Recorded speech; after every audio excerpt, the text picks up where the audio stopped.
The station smelled of ozone and something older, something mineral and alive, like the inside of a mountain that had learned to breathe.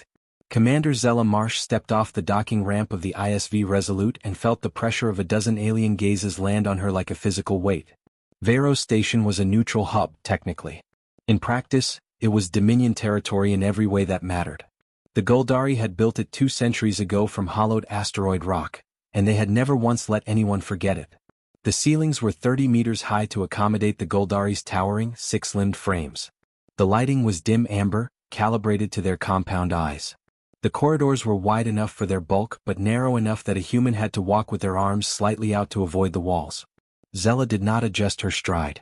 Behind her came Navigator Oren Fail, carrying their only equipment case, a diplomatic data slate, water rations and 1 emergency beacon. No weapons. The treaty terms had been explicit. Humans would enter the Dominion sector unarmed as a gesture of good faith. "They are watching us," Oren said quietly, keeping his voice level. "They were always going to watch us," Zella replied. She did not look at the Guldari guards stationed at every corridor junction. 7 feet tall, carapaced in dark chitin, armed with pulse lances. She counted 4 on their route alone. Let them watch. The meeting chamber was at the center of the station, a vast circular room where the original asteroid's natural cave had been preserved.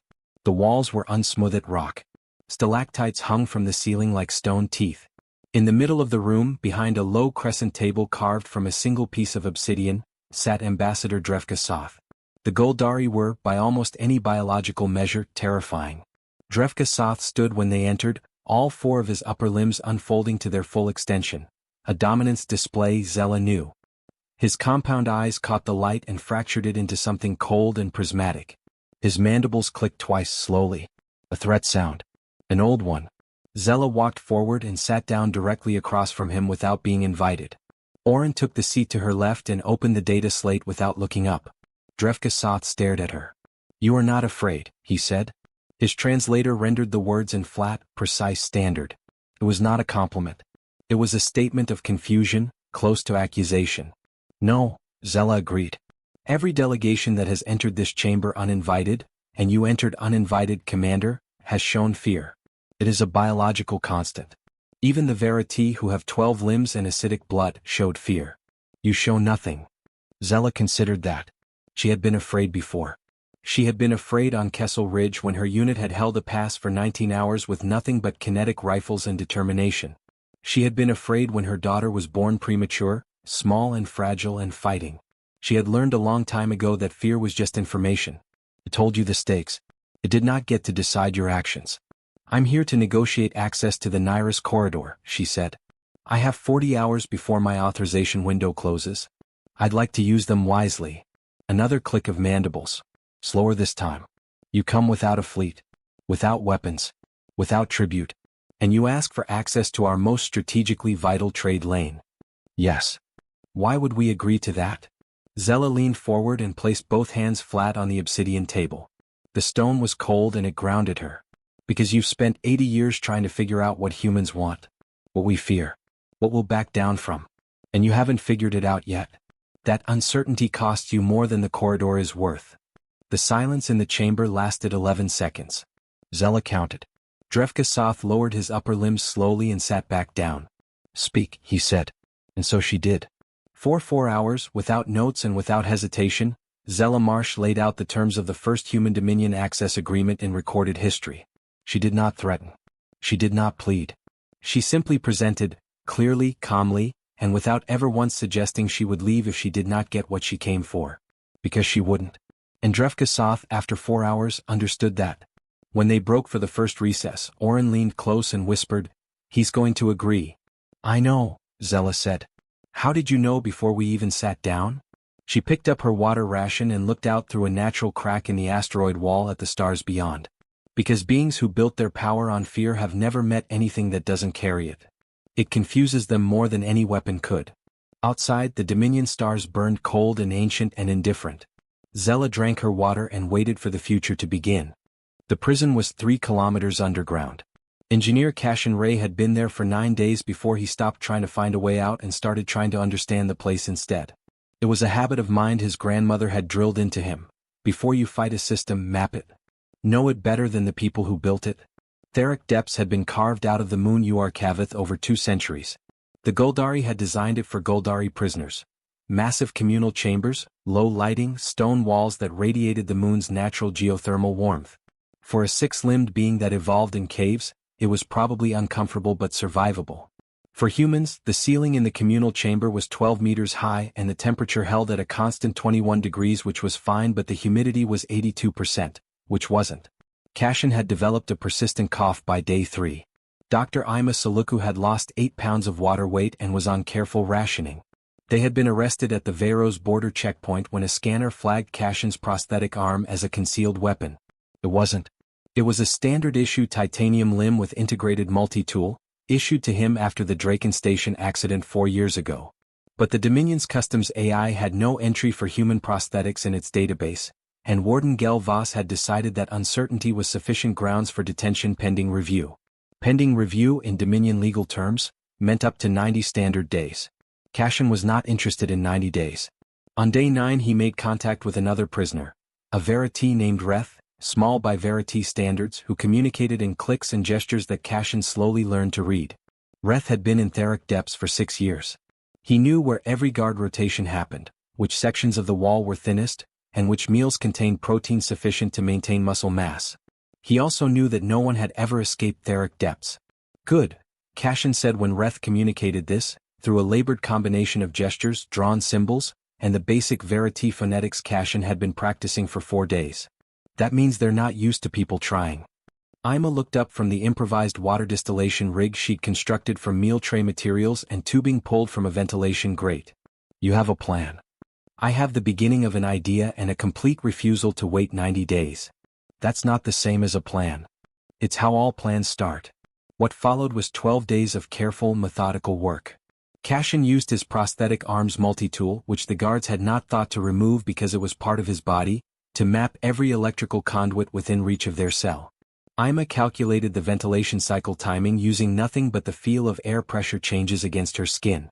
Reth contributed knowledge of a disused maintenance tunnel that connected to the thermal vent system. A tunnel too small for any Goldari but not too small for a human. The escape, when it happened on day 21, was not dramatic. There was no chase scene. No alarm. Kashin simply walked into a wall junction, removed a panel with a tool built into his own arm, climbed through a tunnel designed for pipes and not people, and emerged into the geothermal vent system 40 minutes later with Ima and Reth behind him. The heat in the vents was extreme, 110 degrees or more. Kashin's prosthetic registered the thermal data without pain. Ima wrapped her hands in strips of her uniform and moved fast. Reth's species, it turned out, had a higher heat tolerance than either of them had realized. They emerged from a surface vent 2 kilometers from the prison facility into the moon's thin but breathable atmosphere under a sky that was deep purple at the horizon and turning toward black. Warden Gel Voss, upon reviewing the escape, spent considerable time staring at the security footage. He watched the human male remove a panel using his own arm. He watched the human female navigate by air pressure alone. He watched them move through a tunnel that, by every biological assessment, should have been too uncomfortable to traverse. He flagged the report as an anomaly and noted for future reference that human prosthetics should be classified separately from standard biological limbs. He did not note the deeper lesson, that human beings would treat their own physical limitations as engineering problems to be solved, not boundaries to be respected.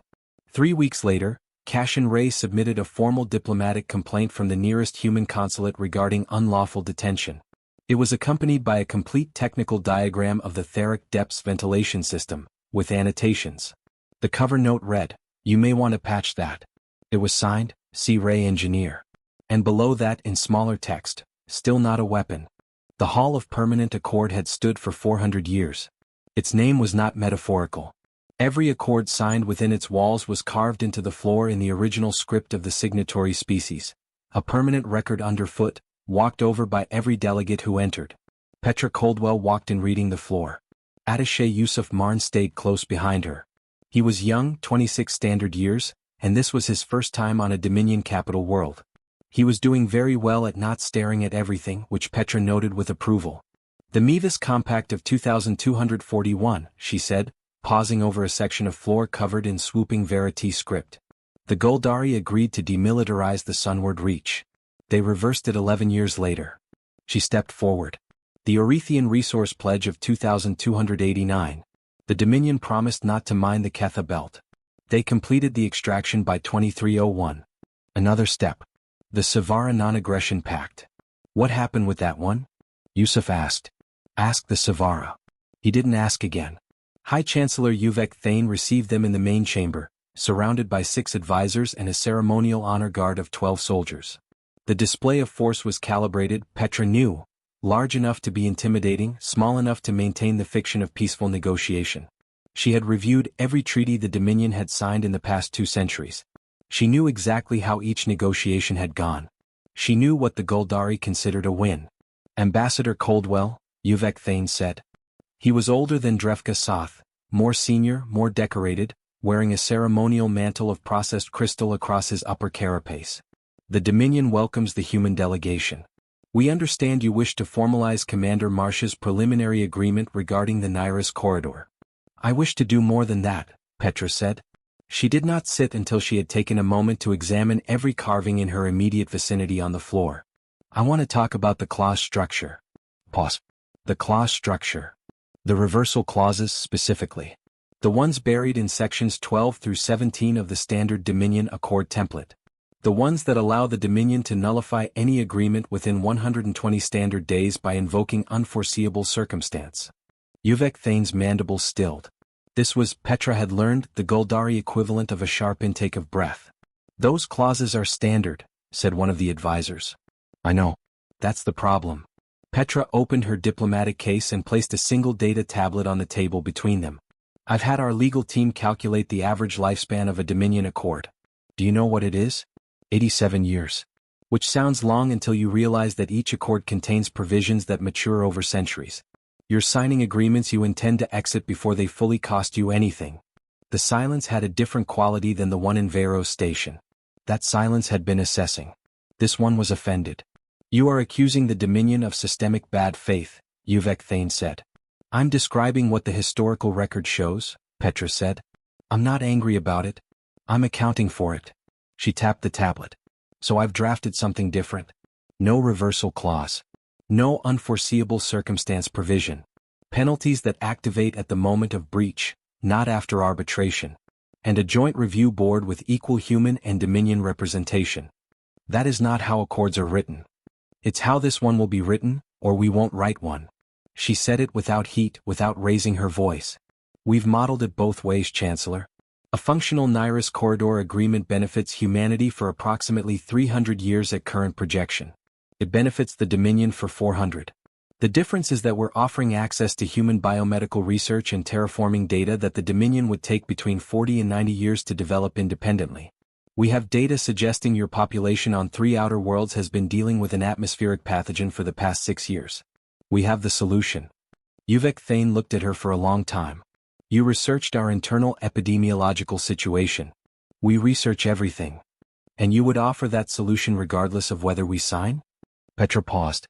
This was the question she knew. The one everything turned on. No, she said. It was a calculated answer. The Dominion understood leverage. They would not respect charity, they would interpret it as weakness. What she was offering was trade. Real trade. Something they wanted in exchange for something she wanted. A corridor agreement without escape clauses. Yusuf, to his enormous credit, did not react. Uvek Thane leaned back and looked at his advisors. Something passed between them in rapid mandible clicks, too fast for the translation system to capture. Then he looked at Petra again, and she saw something in his compound eyes that she had not expected. Respect. Not admiration. Not warmth. Guldari didn't do warmth. But the cold, hard recognition of a peer. Of someone who had come to his table having done the work. Leave the draft, he said. We will review. Of course, Petra said. She stood, straightened her jacket and picked up her case. The atmospheric pathogen data is included in the tablet as an act of good faith. It's yours regardless of what you decide. She walked out over 400 years of broken promises carved into the floor and did not look back. Outside, Yusuf exhaled slowly. You gave them the medical data free. Yes. But you said. I said we wouldn't offer it regardless of whether they signed. I offered it as a gesture before signing. There's a difference. She glanced at him. Write that down. It'll matter someday. They signed 3 weeks later. Every clause intact. No reversal provision. It was the first Dominion Accord of its kind in 4 centuries. The Keleth Reach was not technically a battlefield. It was a debris field, 4,000 cubic kilometers of shattered asteroid material, dead satellites, and the hulks of ships from the Verity War 200 years ago. The Dominion called it a navigation hazard. The Human Exploration Charter called it an unmapped resource zone. Both descriptions were accurate. Both sides wanted control of it. No one had fired a shot yet. Fleet Captain Dara Vosnimek did not intend to be the one who changed that.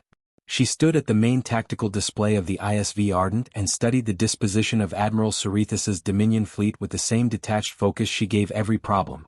6 heavy cruisers, 14 escort vessels, and what the sensor array read as 3 sensor-masked patrol ships running dark in the debris field's shadow. The dark ships were the message. Sure, this wanted her to know they were there, wanted her to know he had hidden assets she couldn't fully locate. It was meant to induce caution. Hesitation. They know we see the masked ships, said Tactical Officer Bren Okafor from his station. No, Dara said. They know our sensors flagged the gravitational shadows. They think we don't know what's causing them. She pointed to the display. They underestimate our resolution capability. Dominion sensor doctrine was last updated 40 years ago. Ours was updated 4 months ago. Bren absorbed this. So we have complete knowledge of their formation and they think we have partial knowledge. Yes. What do we do with that? Dara thought about what she actually wanted. She wanted the Keleth Reach open to human survey teams. She did not want a war.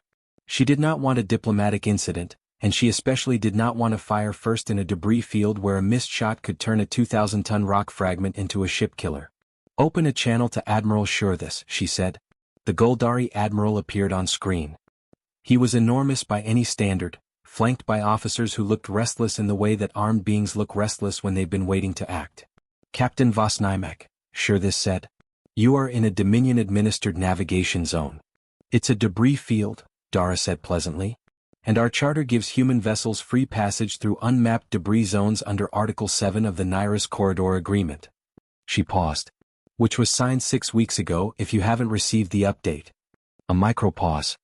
He hadn't received it or hadn't read it, or had been hoping she didn't know about it.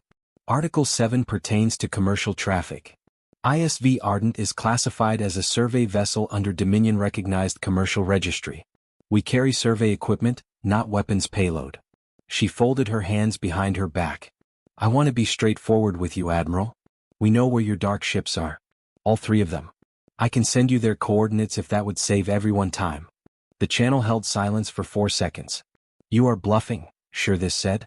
Dara transmitted the coordinates of all 3 masked patrol ships, accurate to within 30 meters. The silence this time lasted 9 seconds. That level of resolution is not possible with human sensor arrays.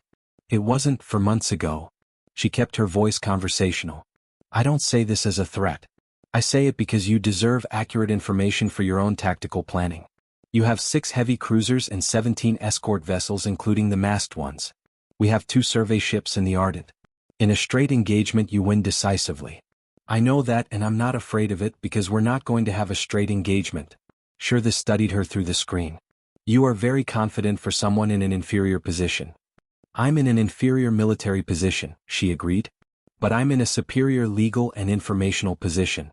And a shooting war over a debris field that neither of us technically owns would go to arbitration under the Mevis Accord, which you also may not have reviewed yet. The arbitration board is now co-chaired by a human representative. Another silence. Bren was watching Dara with the expression of someone watching a performance and slowly understanding that what they are seeing is not performance at all, but simply the way one particular person thinks. You planned this, Cerethas said. I plan to follow the legal framework established by treaty and rely on superior sensor data to have an honest conversation, Dara said. I didn't plan to have that conversation in a debris field, but here we are. Admiral Cerethas was quiet for a long time. Then his mandibles moved in a gesture that the Dominion database classified as a formal acknowledgement, used when one military officer recognized that another had achieved a position of advantage without aggression. We will hold position, he said. I will contact the Accord Arbitration Board to clarify jurisdictional status of debris zone passage. Thank you, Admiral. Dara paused. For what it's worth, the Reach debris contains significant quantities of processed rhodanium from the old Verity mining platforms. Enough for both our interests, if a shared survey were ever proposed through proper channels. She closed the channel. Bren let out a breath. You had that whole thing mapped out. I had outcomes mapped out, she said.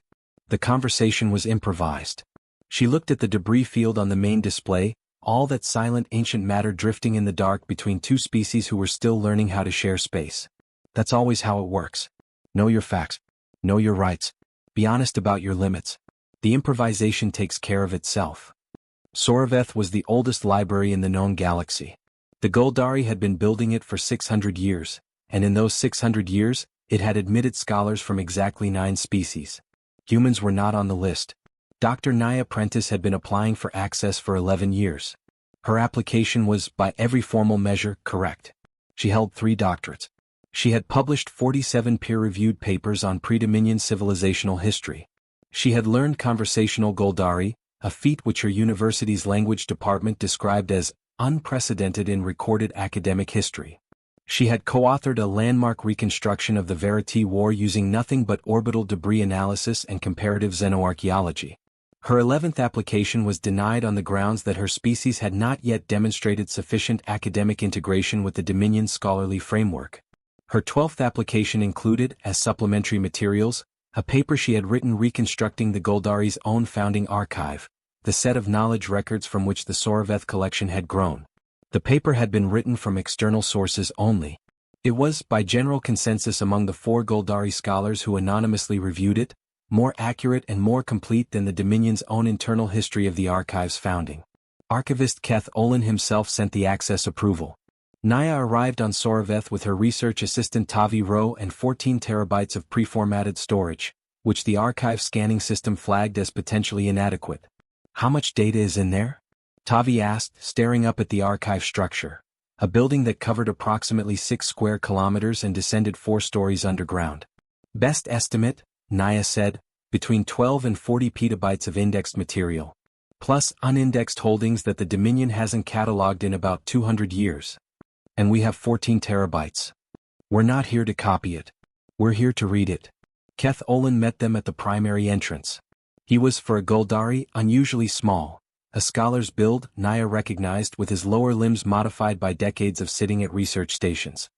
He examined her with compound eyes that held something she wasn't used to seeing in Dominion officials. Curiosity. The paper on the founding archive, he said, dispensing with formalities. The 3rd section. Your reconstruction of the Myro Codex. You cited nothing. There was nothing to cite. The codex's existence wasn't documented anywhere accessible to me. Then how did you reconstruct it? Naya thought about how to explain it. I found 14 secondary sources that each mentioned 1 or 2 facts that could only have come from a primary source of a particular kind. I triangulated the structure of the primary source from the shape of its derivatives. She paused. Like reconstructing a parent from photographs of the children. Keth Olin was still for 3 seconds. Then he made a sound that the translation system classified as an expression for which no direct equivalent exists, associated with the experience of encountering unexpected elegance. Come, he said. I will show you the codex. The original. What followed was 3 weeks that Naya would spend the rest of her career trying to adequately describe. The Soraveth archive contained records of 11 civilizations that had no other surviving documentation anywhere. It contained astronomical observations going back to a period before humans had invented the wheel. It contained the complete philosophical output of a species called the Orith, who had achieved faster-than-light travel and then, for reasons that were still debated, dismantled their own technology and returned to pre-industrial life. It contained, in a section that had not been catalogued in 170 years, a collection of medical records from the early Dominion period that detailed a systematic program of study on every species the Goldari had encountered. Naya read those records carefully and said nothing for a long time. Then she said to Keth Olin, "Did you know this section existed?" "I suspected. I had not verified. The Dominion studied every species it encountered. Physiologically. Psychologically. Looking for exploitable weaknesses." She looked at the data calmly. "They didn't study humans." "No," Keth Olin said. "When the first human vessels arrived, the program had been discontinued." "Why?" A long pause. "The official record states, administrative reorganization." Naya looked at him. Keth Olin's compound eyes held the same unreadable quality they always did, but his upper limbs had drawn slightly inward, a gesture she had learned to associate with discomfort. What does the unofficial record say? She asked. The team assigned to humanity submitted a report after initial observation, he said carefully. It stated that the usual methodology was not viable. That human behavior showed too high a variance from baseline to establish reliable predictive models. That humans appeared to respond to threat, deprivation, and constraint in ways that consistently defied the projected range. Naya was quiet. Then, they couldn't figure us out. The team recommended extended observation. The program was discontinued before the extended observation was completed. Catholin paused. I believe you should publish this. All of it. Naya looked at the unindexed records surrounding them. Centuries of knowledge, some of it beautiful, some of it troubling, all of it true. I will, she said. Properly. Fully credited to Soraveth and the archive. She met his eyes. Thank you for letting me in. Keth Olin made the untranslatable sound again. You earned it 11 years ago, he said. It simply took us time to admit it.